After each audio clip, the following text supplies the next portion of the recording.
जी, आपको हमारे channel ALP electric solar energy में खुश आमदीद। एक नए सेटअप के साथ आपकी खिदमत में हाजिर हुए हैं। यहाँ पर नेटवर्क की इंस्टॉलेशन है। आपने बहुत सी मेरी वीडियोस देखी होंगी जिसमें मैंने नेटवर्क्स की इंस्टॉलेशन की है और हर लम्हा जितनी भी इंफॉर्मेशन है जो आपसे शेयर करते रहे हैं, प्रोग्राम के हवाले से हो, बेशक वो सोलर पैनल के हवाले से हो या बैटरी बैंक की लाइफ के हवाले से हो। तो आज हमने नेटवर्क का जो सिस्टम लगाया है इसमें आपसे शेयर करेंगे कि ग्रिड के ऑप्शन को हमने जो प्रोडक्शन है इन्वर्टर के अंदर ऑलरेडी मौजूद होती है, जहाँ पर लाइट का प्रॉब्लम है, वोल्टेज जो है वो ड्रॉप है, जहाँ पर 200 से कम है, 170 से 180 का राउंड बाउंड है, तो वहाँ पर नेटवर्क सिस्टम को किस तरीके से ऑन करना है, ग्रिड कैसे उसका अटैच करना है, तो ग्रिड की प्रोडक्शन की सेटिंग किस तरीके से करेंगे, आपके फ्रिक्वेंसी किस लेवल पर जो है एडजस्ट होगी अगर आपके वोल्टेज लो है, तो इसकी सेटिंग का तरीका आपसे शेयर करते हैं। तो अगर आप हमारे चैनल पर न्यू है तो हमारे चैनल को सब्सक्राइब और बेल आइकन को पुश कर दे ताकि हमारे आने वाली मज़ीद वीडियो आप तक बआसानी पहुंच सके। तो हम चलते हैं इन्वर्टर की जानिब, वहाँ पर आपको ग्रिड की प्रोडक्शन का तरीका समझाते हैं। तो हम नेटवर्क से स्क्रीन की तरफ आ चुके हैं। हमारा इन्वर्टर जो है इस वक्त मुकम्मल प्रोसेस के साथ लोड से कंटिन्यू चला रहा है। टाइम जो है इस वक्त 1:56 टाइम गलत है, तो हम इसकी टाइम बेसिक सेटिंग में जाकर टाइम की सेटिंग को सेव करवाते हैं। टाइम इस वक्त जो है वो 4 बजे के अराउंड बाउंड का चल रहा है, तो हम इसको 4 के अराउंड बाउंड करते हैं। टाइम की सेटिंग सेव करवाएंगे तो इस पर आपको ये होगा कि जो भी फॉल्ट अगर आपका इन्वर्टर देगा किस टाइम पे देगा वो आपको एग्जैक्टली पता चल जाएगा, क्योंकि अगर टाइम नहीं सेव होगा तो आप उसको अंदाज़ा से चेक नहीं कर सकते। तो आप इसका टाइम ज़रूर सेव करवाया करें। इन्वर्टर का टाइम सेव करवाने 12 आवर्स कर देंगे, इसको सेव करवा देते हैं। तो आप देखते हैं कि हमारा इन्वर्टर का टाइम सेव हो चुका है। तो हम चलते हैं ग्रिड की सेटिंग की तरफ। तो ग्रिड की सेटिंग हमें ऑप्शन है, इसको क्लिक करेंगे। क्लिक करने के बाद यहाँ पर अनलॉक ग्रिड सेटिंग है, इसको चेक लगाएंगे। पासवर्ड हमसे इन्वर्टर पासवर्ड की डिमांड करेगा, तो हम पासवर्ड लगाएंगे 7777। 4 बार 7 लगाने के बाद इसको जो है ओके करने के बाद हमारे पास सेटिंग खुल चुकी है। एरो की मदद से प्रोडक्शन की जानब चलते हैं। अगर आपके पास वोल्टेज हैं 170, 180, 185, 100 जो है वो 200 से कम, तो आपने क्या करना है कि अगर आपके जो वोल्टेज आपके मिनिमम वोल्टेज है, यहाँ पर अगर 170 है, यहाँ पर ये देख सकते हैं नॉर्मल कॉन्टैक्ट कह रहा है, तो लो फ्रिक्वेंसी है और लो वोल्टेज है। लो वोल्टेज 185 बाय डिफ़ॉल्ट है। आपने ये देखना है कि आप जिस इलाके में इस इन्वर्टर को इंस्टॉल कर रहे हैं आपके पास कितने वोल्टेज जो है वो दरकार है।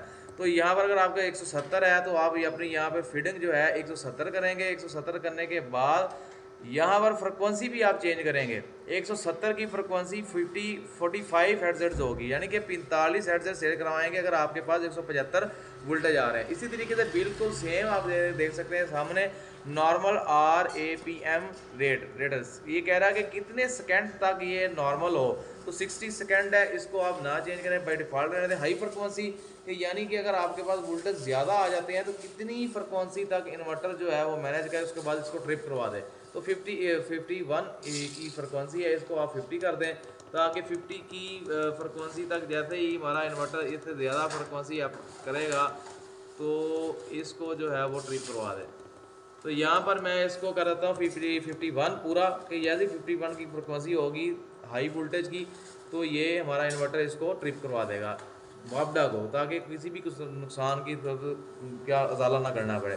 हाई वोल्टेज पूछ रहा है कितने ज़्यादा से ज़्यादा वोल्टेज बर्दाश्त करे, तो मैं यहाँ पे कहता हूँ कि हमारा इन्वर्टर जो है 265 है, ओके कोई मसला नहीं है।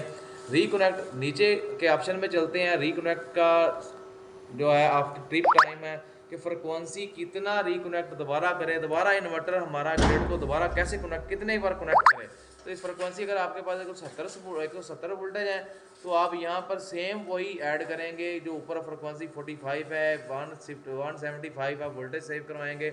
ये है लो वोल्टेज, यहाँ पर लो वोल्टेज है उसकी सेटिंग में आपसे शेयर कर रहा हूँ कि जिसके पास 200 से कम है, 170 है, 175 है, वो आप इसकी जो कि इन्वर्टर बार बार ग्रिड को उठा रहा है, बार बार ग्रिड को छोड़ रहा है, तो वो अपने वोल्टेज के हिसाब से यहाँ पर ग्रिड की सेटिंग करेंगे। वोल्टेज अगर 170 के अराउंड 170 से 180 तक का है तो आप फ्रिक्वेंसी जो है 45 सेव करवाएंगे और यहाँ पे वोल्ट जो है अपने जो आ रहे होंगे वो वोल्ट सेव करवाएंगे। इसके बाद हाई वोल्टेज है फ्रिक्वेंसी, इसको आप जो है बाई डिफ़ॉल्ट रहने दें। आज ये वोल्टेज की लो की जो फ्रिक्वेंसी है वो आपने सेव करवानी ताकि आपका इन्वर्टर ग्रिड को उठाकर आपकी अप्लायंस को चला सके। अगर आप ग्रिड की सेटिंग अपने वोल्टेज के हिसाब से नहीं करेंगे तो आपका इन्वर्टर जो है ग्रिड से अटैच नहीं होगा। आगे चलते हैं आगे स्टेप की जनब।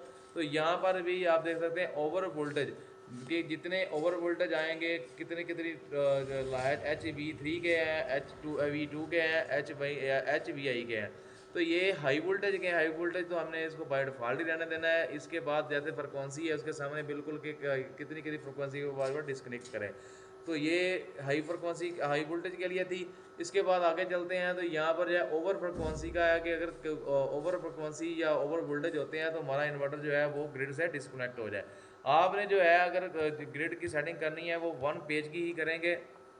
दोबारा बैक चलते हैं, बैक जाने के बाद ग्रिड की सेटिंग हम चेक करेंगे और 7 क्लिक करेंगे। यहाँ पर आपने सिर्फ इस पेज को सेव करवाना है ताकि आपका इन्वर्टर जो है लो वोल्टेज पर भी आपको ग्रिड से अपना ग्रिड से कंटिन्यू होकर आपका लोड को बआसानी चला सके। ये थी ग्रिड की सेटिंग इसकी प्रोडक्शन की, क्योंकि जहाँ पर अगर लो वोल्टेज होते हैं हमारा इन्वर्टर जो है बाय डिफ़ॉल्ट होता है 185, तो यानी 185 से जिसके ज़्यादा नीचे है 170 है 175 वोल्ट आते हैं, वो अपनी फ्रिक्वेंसी जो है 48 वोल्ट है, 48 की है। तो अब आप 45 करेंगे और वोल्टेज सेव कराएंगे। ये थी प्रोडक्शन की सेटिंग जहाँ पर लो वोल्टेज है। अब इसको सेव, ये प्रोडक्शन की सेटिंग थी जहाँ पर लो वोल्टेज का मसला है। इन्वर्टर जो नेटवर्क्स है वो ग्रिड के वोल्टेज को और फ्रिक्वेंसी को मैनेज नहीं कर पाता और बार बार ग्रिड से अटैच होता है और बार बार ग्रिड से डिस्कनेक्ट होता है। तो ये सेटिंग जहाँ पर 170 से 175 वोल्टेज के अराउंड बाउंड है, तो वो वोल्टेज अपने सेव करवाएं और उसकी फ्रिक्वेंसी 45 रखें। तो आपका इन्वर्टर जो है वो ग्रिड से आपके अप्लायंस को रात के टाइम जो है वो कंटिन्यू करके लोड को चलाएगा। उम्मीद है कि मेरी जो वीडियो है आपको बाखूबी समझ आ चुकी होगी। तो इसको लाइक और शेयर ज़रूर कीजिए ताकि ज़्यादा से ज़्यादा लोगों तक पहुँच सके।